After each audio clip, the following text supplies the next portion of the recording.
दोस्तों, मैं प्रियंका शर्मा आप लोगों के लिए लेके आई हूँ लॉ ऑफ अट्रैक्शन से जुड़ी बहुत ही महत्वपूर्ण बातें।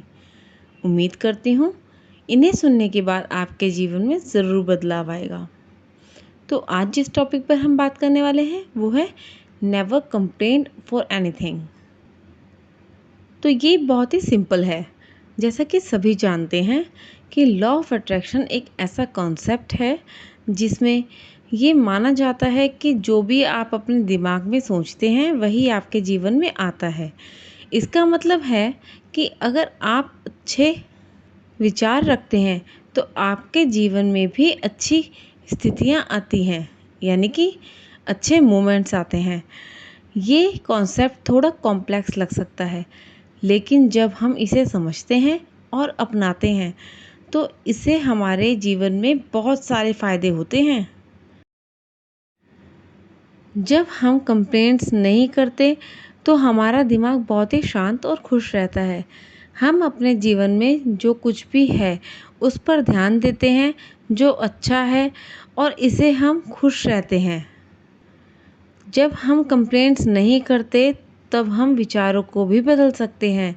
हमें अपने सपने और गोल्स की तरफ आगे बढ़ने में हेल्प मिलती है और हमारी लाइफ में नए मौके आते हैं। कंप्लेंट्स नहीं करने से हमारे अच्छे रिलेशंस भी बनते हैं। हमें समझ आता है कि प्रॉब्लम्स में उलझने की बजाय हमें उसे सुलझाना, उसका समाधान ढूंढना बहुत ज़रूरी है। इससे हमारे और ज़्यादा रिलेशंस मजबूत बनते हैं। हम अच्छे से हर चीज़ का सलूशन निकाल सकते हैं। हम खुश रहते हैं, हमारा मन खुश रहता है, और जब मन खुश रहता है तो किसी भी काम को ना करने की कोई वजह ही नहीं रह जाती। हम ज़िंदगी में आगे अच्छे से बढ़ सकते हैं। हम ग्रैटिट्यूड शो कर सकते हैं, उससे हमारी कंप्लेंट्स ऑलरेडी कम हो ही जाती हैं। लाइफ में एक्सेप्टेंस आती है और सफलता और समृद्धि भी बढ़ती है। क्योंकि हम कंप्लेंट जब करते हैं जब हमारे पास जो चीज़ें हैं उनसे हम नाखुश होते हैं, और जब हम कंप्लेंट करते हैं तो यूनिवर्स को ये सिग्नल पहुंचता है कि हम जिस चीज़ से नाखुश हैं वो चीज़ आपको मिलनी ही नहीं चाहिए। इसका सीधा सीधा मतलब यही है कि आप ग्रैटिट्यूड शो नहीं कर रहे हैं, आप कंप्लेंट्स कर रहे हैं, और कंप्लेंट्स है एक्सक्यूज़ेस, किसी भी काम को ना करने के एक्सक्यूज़ेस। अगर हमारे पास अच्छा घर है, गाड़ी है, हर चीज़ है, नौकर है, चाकर है, लेकिन फिर भी हम भगवान से कंप्लेन करते हैं कि हे भगवान, ये सब क्या है, मैं सारा दिन इसी घर में काम सुलझाने में लगा रहता हूँ, मुझे कोई समय ही नहीं मिलता। तो इसका मतलब यूनिवर्स को सिग्नल पहुंचता है कि आप अपने उस घर, गाड़ी, इन सब से खुश नहीं हो, जबकि आपको आपके पास जो कुछ भी है उन सब चीज़ों के लिए धन्यवाद बोलना चाहिए। आपको पल पल, हर वक्त यूनिवर्स को धन्यवाद देना चाहिए, क्योंकि बहुत लोग हैं जो आपकी ज़िंदगी मैनिफेस्ट करते हैं। इसलिए आपके पास जो भी है, जैसा भी है, उसमें खुश रहिए। हाँ, बड़े के लिए मैनिफेस्ट ज़रूर कीजिए, लेकिन छोटे के लिए धन्यवाद ज़रूर दीजिए। क्योंकि जब जब आप धन्यवाद करते हैं तब तक यूनिवर्स को ये सिग्नल पहुंचता है कि आपके पास जो कुछ भी है आप उसमें बहुत खुश हैं, और आपको यूनिवर्स इतने धन्यवाद देने का मौका देता है कि आप पूरी चीज़ों से अबंडेंट हो जाते हो। आपने अपने लिए जो लाइफ सोची होती है आप उसकी तरफ आगे बढ़ते हो, आपको मौके मिलते हैं, आप धन्यवाद देते हुए इन सब चीज़ों से आगे बढ़ते हो और सब कुछ पा लेते हो। तो इसलिए हमें किसी भी चीज़ की कभी भी कंप्लेंट नहीं करनी चाहिए। जो है उसे एक्सेप्ट करके आपको सिर्फ ईश्वर को धन्यवाद देना चाहिए। आप जब बाहर जा रहे हैं आपके पास बहुत सारी वजह होनी चाहिए धन्यवाद देने की। आप किसी पेड़ को देख रहे हैं, आप उससे ऑक्सीजन ले रहे हैं, आपको उसके लिए धन्यवाद देना चाहिए।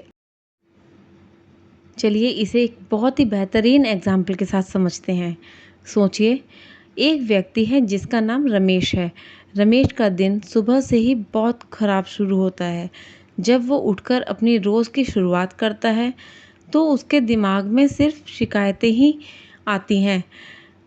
उसका बॉस उससे परेशान करता है, उसकी गाड़ी खराब हो जाती है और घर पर भी उसके सगे संबंधी उसे समझ नहीं पाते। रमेश का दिन ऐसे ही बीत जाता है, जहाँ हर चीज़ उसके खिलाफ हो रही होती है।